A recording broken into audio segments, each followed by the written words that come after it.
Bismillahirrahmanirrahim. Assalamualaikum warahmatullahi wabarakatuh. Apa kabar semuanya? Semoga dalam kondisi sehat walafiat semuanya ya. Kali ini saya akan memaparkan materi lanjutan dari toksisitas logam berat. Silahkan disimak baik-baik ya. Pada video pembelajaran kali ini, saya akan menjelaskan mengenai poin tentang logam berat di lingkungan, lalu toksisitas logam berat, lalu contoh kasus-kasus logam berat.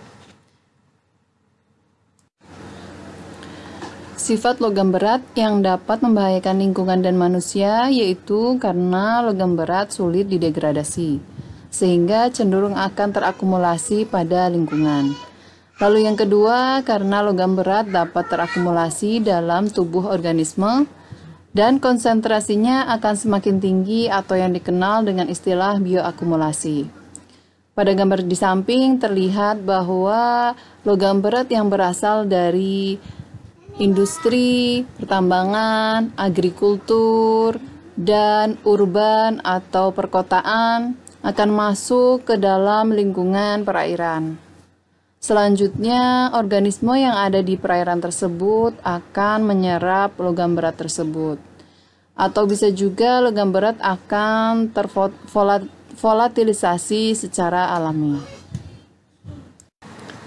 Sifat logam berat yang dapat membahayakan lingkungan dan manusia yang ketiga yaitu logam berat mudah terakumulasi pada sedimen, sehingga konsentrasi selalu lebih tinggi daripada konsentrasi logam berat yang ada di dalam air. Logam berat yang masuk ke perairan akan mengendap di dasar perairan. Oleh karena itu, seringkali sedimen dijadikan sebagai indikator dalam pencemaran logam berat. Dari gambar di samping terlihat jalur kontaminan pada ekosistem mangrove, di mana sedimen ini berperan sebagai tempat penampungan dari polutan yang masuk ke lingkungan perairan. Tingginya kadar logam berat pada sedimen ini dapat mempengaruhi organisme-organisme yang hidup di dalam maupun di atas sedimen seperti contohnya bivalvia dan gastropoda lainnya, sehingga kedua organisme ini akan cenderung memiliki kandungan logam berat yang cukup tinggi di dalam tubuhnya.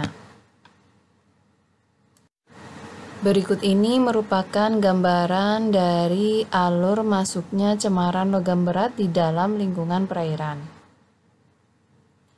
Logam berat ini akan masuk ke badan air itu sendiri dan sedimen, lalu akan masuk ke jalur biogeokimia dan flux, sehingga lingkungan akan terpapar dan menyerap logam berat tersebut. Selanjutnya, organisme yang ada di lingkungan tersebut akan memberikan respon berupa respon letal dan toksisitas atau kondisinya, dan respon berupa bioakumulasi maupun biotransformasi. Selanjutnya akan mempengaruhi populasi, komunitas, dan ekosistem itu sendiri, sehingga akan berujung pada perubahan dari fungsi ekosistem tersebut.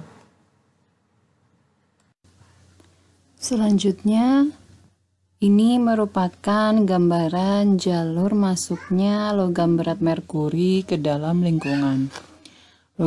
Logam berat merkuri yang dihasilkan dari aktivitas pegunungan,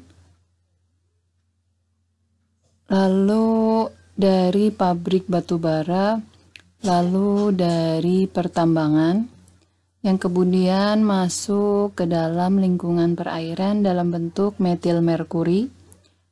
Selanjutnya, metil merkuri inilah yang akan diserap atau masuk ke dalam tubuh organisme kecil seperti krustasea. Di sini contohnya udang krill. Lalu kemudian udang krill ini akan dimakan oleh organisme tingkatan trofik di atasnya yaitu ikan salmon. Lalu ikan salmon ini akan dimakan oleh ikan tuna, dan ikan tuna akan dimakan oleh predator tingkat tinggi yaitu ikan hiu. Oleh karena itu, kandungan logam berat yang ada pada ikan hiu sudah cukup tinggi. Dengan demikian, kita disarankan untuk mengkonsumsi hati ikan hiu dalam jumlah yang sedikit per bulan.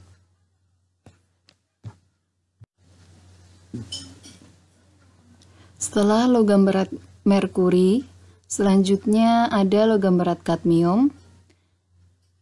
Logam berat kadmium ini dilipaskan ke lingkungan melalui kegiatan alam seperti letusan gunung berapi, pelapukan, transportasi sungai, dan beberapa aktivitas manusia seperti pertambangan, peleburan, serta aktivitas merokok merupakan salah satu cara pelepasan logam berat kadmium ke lingkungan. Selain itu, ada juga proses pembakaran limbah dan pembuatan pupuk. Logam kadmium juga membawa sifat racun yang sangat merugikan bagi organisme hidup termasuk manusia. Dalam badan perairan, kelarutan logam kadmium dalam konsentrasi tertentu dapat membunuh biota perairan. Biota yang tergolong krustasea akan mengalami kematian dalam jangka waktu 24 hingga 504 jam bila dalam badan air terdapat konsentrasi logam berat kadmium sebanyak 0,005 hingga 0,15 ppm. Untuk biota yang tergolong insekta akan mengalami kematian pada selang waktu 24 hingga 672 jam, di mana rentang konsentrasi logam berat kadmium sebanyak 0,0028 hingga 4,6 ppm. Sedangkan untuk perairan tawar seperti ikan emas akan mengalami kematian dalam waktu 96 jam dalam rentang konsentrasi logam kadmium dalam perairan sekitar 1,092 hingga 1,104 ppm. Logam berat selanjutnya yaitu logam berat timbal. Logam ini merupakan mikropolutan yang tersebar luas dan termasuk dalam kategori bahan berbahaya dan beracun dengan toksisitas tinggi terhadap organisme hidup. Logam berat timbal dapat terakumulasi dalam tubuh dalam jangka waktu yang lama sebagai racun, lalu dapat menyebabkan kerusakan terhadap jaringan ataupun pada organ yang peka, terutama seperti insang, usus, hati, dan ginjal. Gambar di samping merupakan alur pajanan logam berat timbal dalam lingkungan, di mana sumber logam berat timbal pada perairan bisa berasal dari korosif pipa air, pada udara bisa berasal dari evaporasi cat, lalu dari bahan bakar kendaraan, lalu dari aktivitas industri, sedangkan pada makanan bisa berasal dari keramik peralatan makan, lalu bisa juga berasal dari kosmetik yang mengandung logam timbal. Logam ini bisa masuk ke dalam tubuh manusia lalu terakumulasi pada level darah yang kemudian dapat berakibat adanya penyakit kardiovaskular, lalu keterbelakangan mental, anemia, dan penurunan fungsi ginjal. Yang kedua yaitu toksisitas logam berat.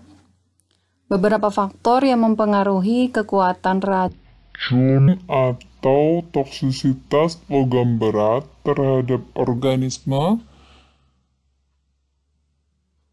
misalnya jenis krustasea, di antara Faktor tersebut yaitu pertama, bentuk ikatan kimia dari logam yang terlarut dalam air, meliputi interaksi antara logam serta bahan racun lainnya yang ada di dalam air. Selanjutnya, faktor kedua yaitu pengaruh lingkungan seperti temperatur, salinitas, pH, maupun kadar oksigen terlarut dalam air. Faktor ketiga yaitu kondisi hewan, fase siklus hidup seperti fase telur, fase larva, fase juvenil, maupun fase dewasa. Ukuran organisme juga akan mempengaruhi jenis kelamin dan kecukupan kebutuhan bahan makanan juga akan mempengaruhi hal tersebut. Faktor keempat yaitu kemampuan hewan untuk menghindar dari kondisi buruk atau pencemaran. Misalnya, ikan akan berpindah tempat ke lokasi lain yang tidak tercemar. Faktor kelima yaitu kemampuan hewan untuk beradaptasi terhadap racun, misalnya proses detoksifikasi. Faktor yang keenam yaitu daya tahan terhadap berbagai sifat racun, baik berupa racun akut ataupun racun kronis yang ada di lingkungan hidupnya. Sebagian besar polutan yang berasal dari daratan akan berujung masuk ke dalam lingkungan perairan. Sehingga banyak sekali artikel yang lebih fokus membahas toksisitas logam berat ini pada lingkungan perairan. Mekanisme toksisitas logam berat di dalam tubuh organisme dapat dikelompokkan menjadi 3 kategori. Yang pertama, logam berat dapat memblokir dan menghalangi kerja gugus biomolekul esensial untuk proses-proses metabolisme. Yang kedua, logam berat dapat menggantikan ion-ion logam esensial yang terdapat dalam molekul terkait.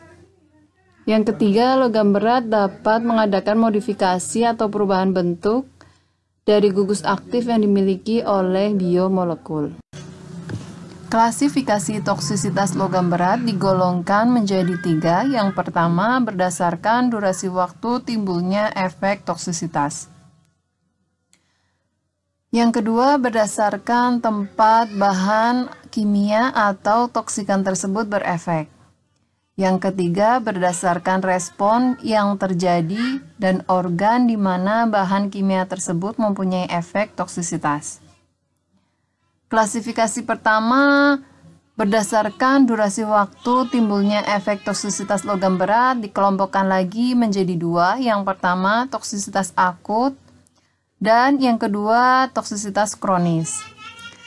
Sedangkan berdasarkan tempat bahan kimia atau toksikan tersebut berefek dibagi lagi menjadi 2, yaitu toksikan lokal dan toksisitas sistemik, di mana toksikan diabsorpsi ke dalam tubuh dan didistribusikan melalui aliran darah dan mencapai organ di mana akan terjadi efek.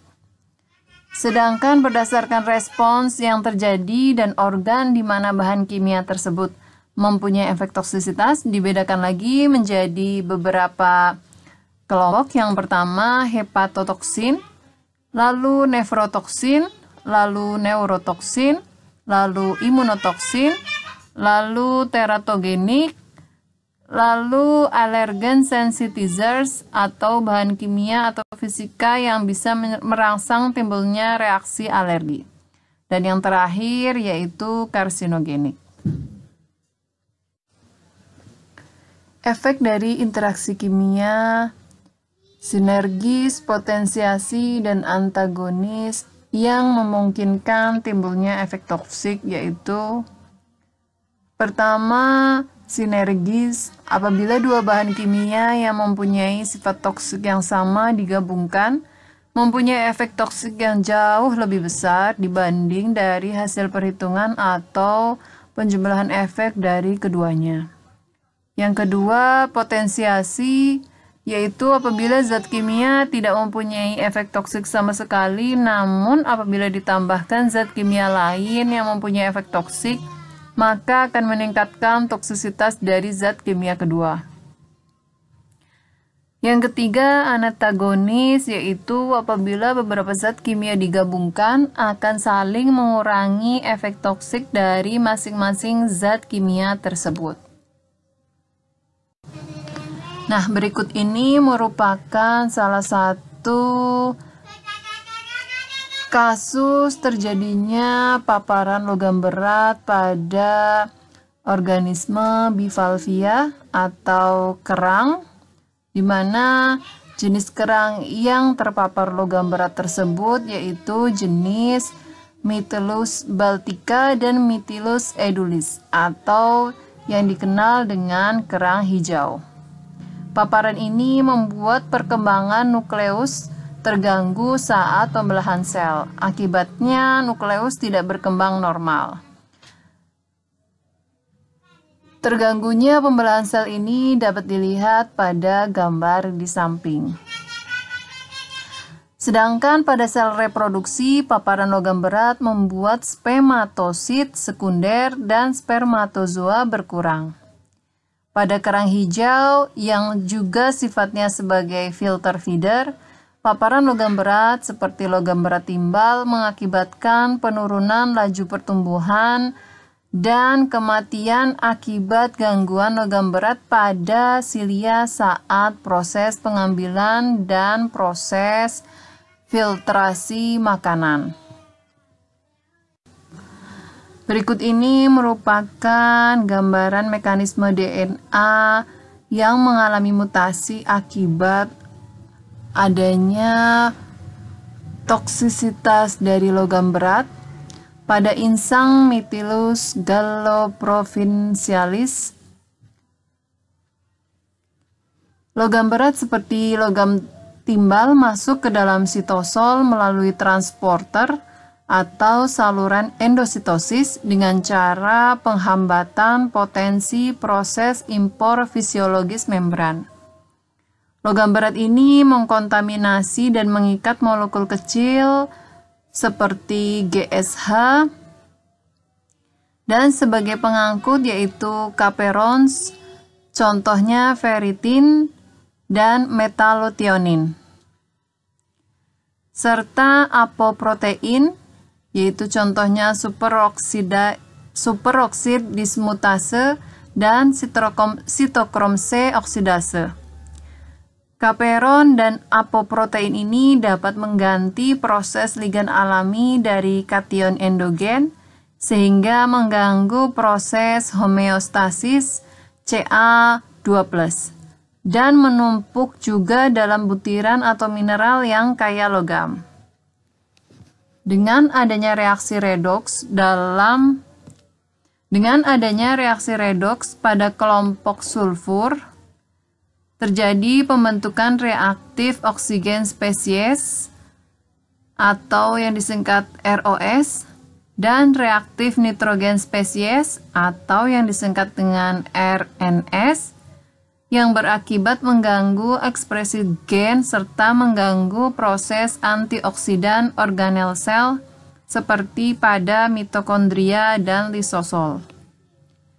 Akibat gangguan tersebut, makromolekul dan prekursor dapat menyebabkan kematian sel baik secara nekrosis ataupun apoptosis.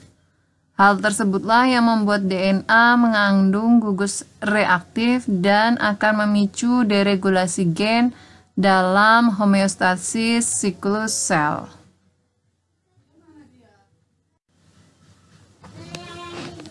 Selanjutnya, di sini merupakan salah satu jenis bivalvia yang mengalami malformasi akibat adanya paparan logam berat timbal. Malformasi merupakan gangguan struktur cangkang yang mengakibatkan kerang hijau lebih tebal, tetapi dengan isi daging yang lebih sedikit.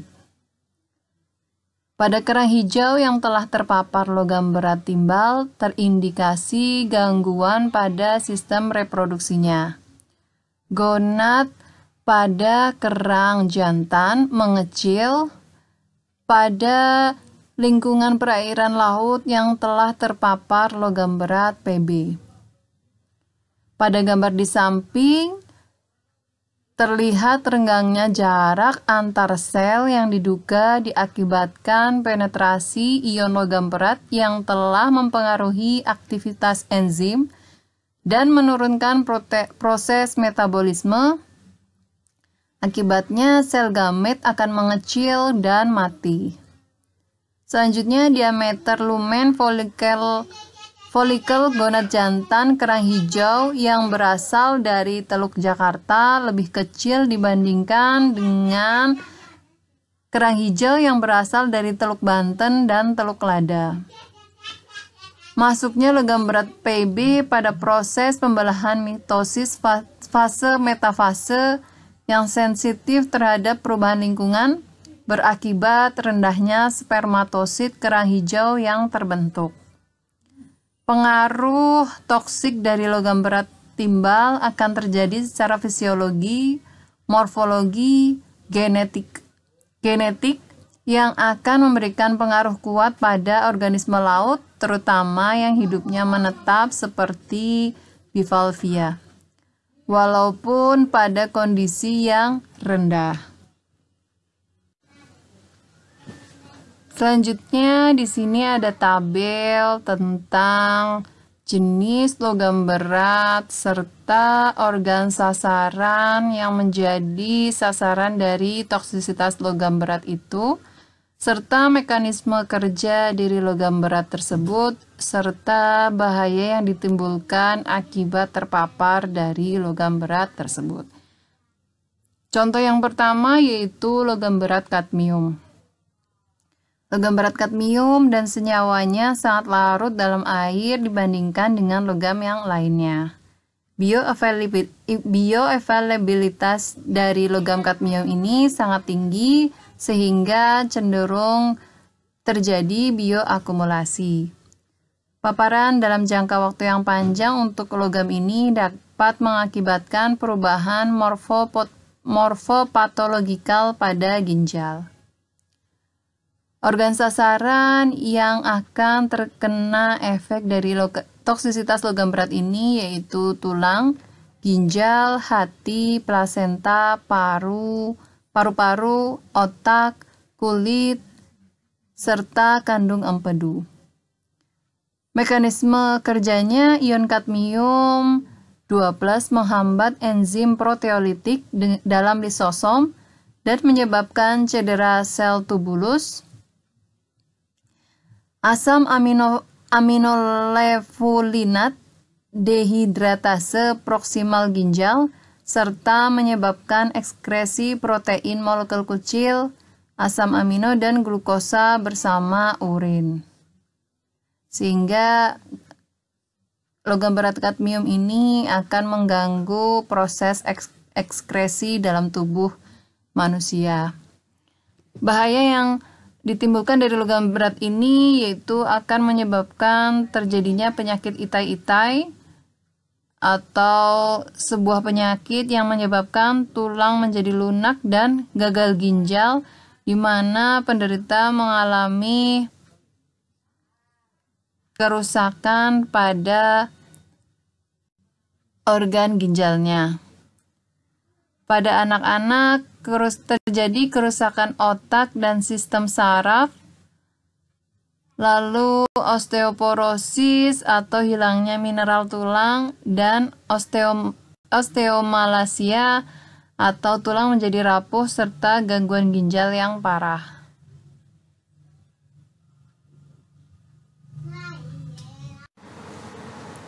Selanjutnya, toksisitas logam berat arsen. Organ sasaran yang akan diserang dengan adanya paparan dari logam berat arsen ini yaitu kulit, paru-paru, ginjal, dan kandung empedu. Mekanisme kerjanya, logam berat ini akan berikatan dengan gugus subhidril, atau bisa juga berikatan dengan enzim, atau bisa juga dengan menyebabkan kematian sel atau nekrosis pada lambung dan saluran pencernaan. Bahaya yang ditimbulkan dari adanya paparan logam berat ini yaitu kulit berwarna atau terjadinya kanker kulit, lalu bisa juga menyebabkan kerusakan hati, dan arsen merupakan senyawa yang karsigonik pada manusia. Lalu selanjutnya toksisitas logam berat merkuri, di mana metil maupun etil merkuri merupakan racun yang dapat mengganggu susunan syaraf pusat, yaitu cerebrum dan cerebellum, maupun syaraf perifer. Kelainan syaraf perifer ini dapat berupa parestesia ataupun hilangnya rasa pada anggota gerak dan sekitar mulut, serta dapat pula berkurangnya penglihatan dan pendengaran. Mekanisme kerja dari paparan logam berat ini yaitu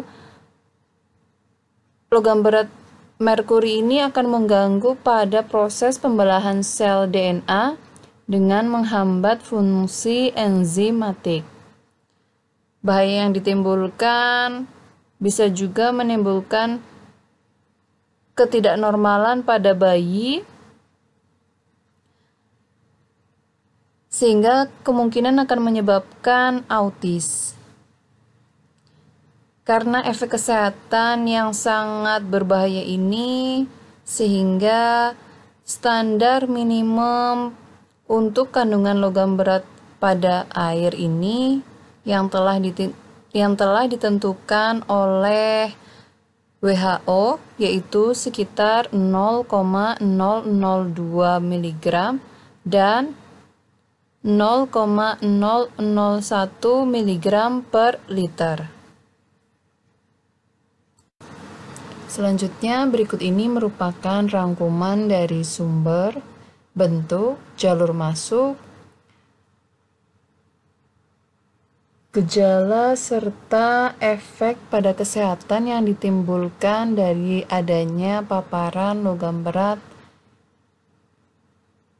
seperti merkuri, arsenik, dan timbal.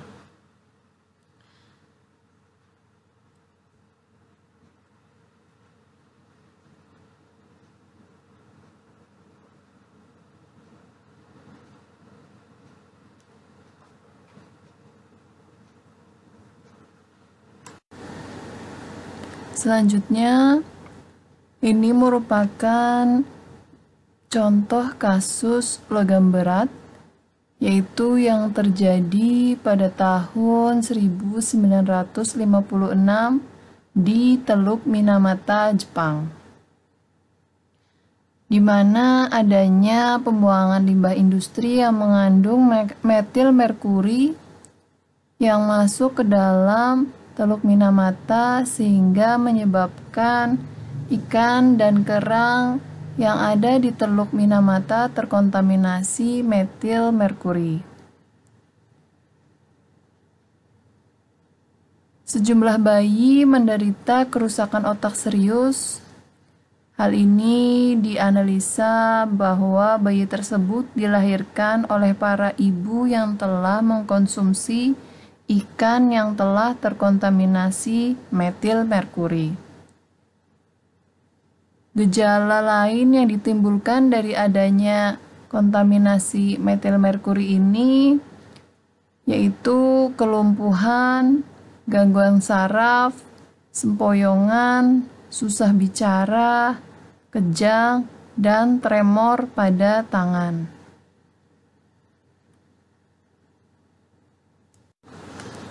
Selanjutnya, contoh kasus yang pernah terjadi di Indonesia, yaitu di Teluk Jakarta pernah dilaporkan bahwa kerang hijau yang ada di Teluk Jakarta memiliki kandungan logam berat yang tinggi. Contoh lainnya yaitu udang dari tambak di kota Sidoarjo pernah ditolak importir dari Jepang karena memiliki kandungan logam berat kadmium dan logam berat timbal yang melebihi ambang batas. Diduga kontaminasi ini merupakan dampak buangan limbah industri yang ada di sekitar tambak tersebut. Selanjutnya, kakao dari Indonesia juga pernah ditolak pada lelang internasional karena dinilai memiliki kandungan logam berat kadmium. Disinyalir logam berat ini berasal dari pupuk yang diberikan kepada tanaman kakao tersebut. Selanjutnya, kasus pencemaran logam berat kadmium di Jepang